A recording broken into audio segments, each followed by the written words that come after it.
What's up, everybody? Welcome to Podcast Now. I'm Alex, and I'm here today to preview the Smashing Pumpkins Shiny and Oh So Bright tour. So we've been having these videos recently talking about the Smashing Pumpkins, really reviewing every single album, all the way from Gish up to Machina 2. I've also talked about Darcy Retzky, and that's kind of what started off this whole Smashing Pumpkins thing. In this video, I want to preview their upcoming tour. So I kind of want to talk about what I expect to see, what I want to see, what I think I'm feeling, and hopefully a lot of Smashing Pumpkins fans are feeling. And I want to talk about the songs that hopefully could be on their set list. I want to talk about their set list in general. And we don't have too much to go off of with the set list. I do want to start there. I'm pumped to hear the songs, or to see, at least originally, to see what their set list is going to be.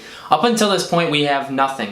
Billy Corgan did, back a couple months ago, put out kind of like a rough sketch, songs, a lot of songs, that would kind of outline the way they're going to be doing the tour. And there were some really amazing songs on that list. And then again, he said they were going to use that to build their set list for this tour. But if that's any indication of what the songs actually are, I'm excited. Now, they had the private showing in LA a couple days ago by the time you guys are watching this, and there's been next to nothing really that have come out of that. I try to look on Twitter, I try to look anywhere to see what songs they played, because while I don't think they even played what they're going to play on tour, I think they would play at least some, if not most of it. The best I could find is they did possibly play Bodies, which is a fantastic melancholy, side 2 song. Really, really heavy rock song. Really, really love that song. Other than that, all we've seen, I believe on their Instagram when they showed a couple videos of them, we know they're playing Stand Inside Your Love. They showed, or you could hear the very, very end, the last chord of that song. So there's going to be some very interesting songs. I'm hoping they're going to be pretty even, because I think, especially going from Gish to Machina, there's a lot of songs there that a lot of people like, and from different eras. I would expect and hope that each album would be represented equally. Now, I don't think Machina 2 is really going to show itself. It's really Gish to Machina 1. But they had songs up to Machina 1 on the list. And they had songs like Try, Try, Try, which I would love to see that being played. They said there's going to be some acoustic songs. And I would assume acoustic songs are like 1979, 33, and 33 was on that list. But Try, Try, Try would also fall into that as well. But there were other songs. I wouldn't be surprised if Eye of the Morning or Everlasting Gaze was on that list from the Machina days. And I think you can really just go backwards from there. Maybe the song Perfect from Adore, Ava Adore on Adore. Like, there's a To Sheila, even if you want to do another acoustic song. There's a lot of songs they could pick. Melancholy, I think, would just be a lot of the really big hits. Zero, Below Butterfly Wings, again, 1979, 33, and anything else that maybe they could just throw in there. So I don't doubt that. When you go to Siamese Dream, you can do Cherub Rock, Today. I'm sure Today is going to be on there. And Gish honestly seemed like the least represented on that list. Maybe like Rhinoceros, and Rhinoceros again was on that list. We know they're going to be doing some cover songs, so that should be really cool. And we know that, and at least Billy Corgan said recently in an interview, that they will be playing the new stuff. So Solara, they'll probably play. And I'd imagine by the time they start touring, they will have released another one of those 8 songs. So I wouldn't be surprised if they played 2, 3, 4 of their new songs along with those oldies. And I really like that. Again, the balance there is going to be really, really good. And I think that there's going to be songs from every era, and really every album is a different era for the Smashing Pumpkins. But I really think it's going to be really fun to see the songs and to listen to them again. I mean, it's really, really cool even seeing them all back together, seeing them play at that LA, very private show, but seeing all the pictures and videos of that. It's really, really cool. And to be honest, a lot of those songs I mentioned, those are the songs I want to see. I mean, I want the big hits. I also would like to see some of the smaller songs make its way on there, but really, again, more personal songs like 33 or like Try, Try, Try. I love the alternate take from Machina 2. We're not going to get that.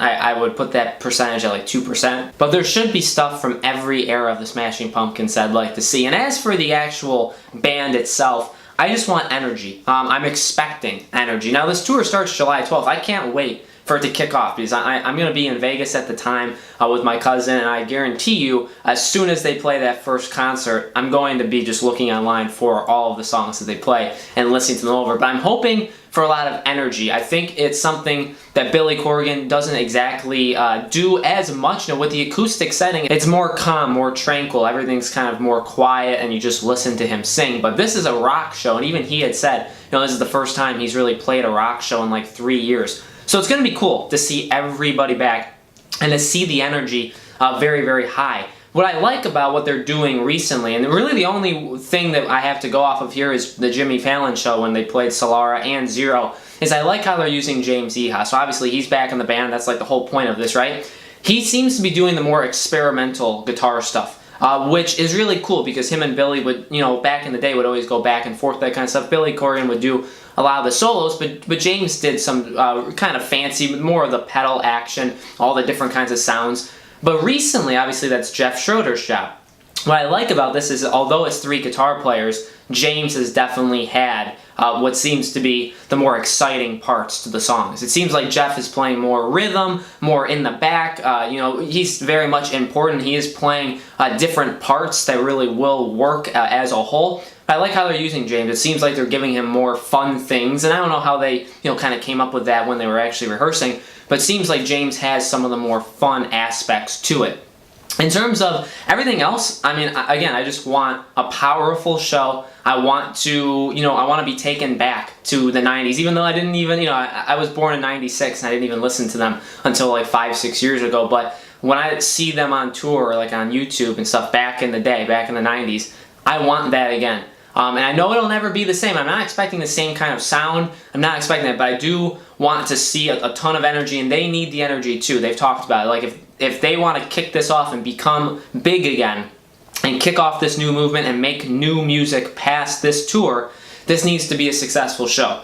And I don't doubt they've talked about how big of a thing this is going to be. I'm really interested to see how this is going to work, what kind of stage production it's going to be, because they've talked about it a lot, where it's like everything is very based on time, and there's really no room for errors, and it's like this, and everything's very like there. Everything's in order. They know exactly what's going to happen in every given second. That's interesting. I've never really heard an artist talk about a tour in that way. So it's going to be interesting to see just how choreographed, in the way that obviously there's no dancers and stuff, but choreographed in how are they going to do it?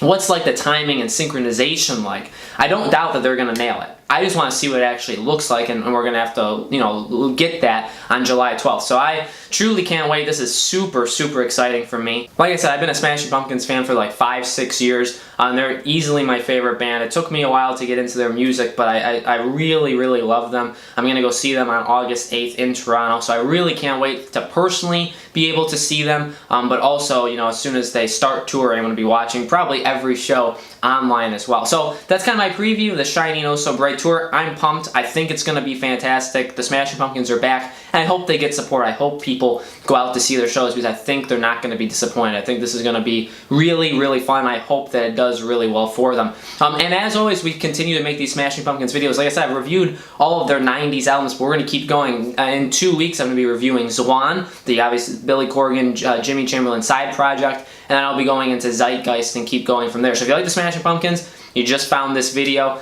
we have a bunch of videos already up on them, and if you've already been with me, thank you as always for watching, and we're going to have more videos coming up in 2 weeks, so I will see you guys there.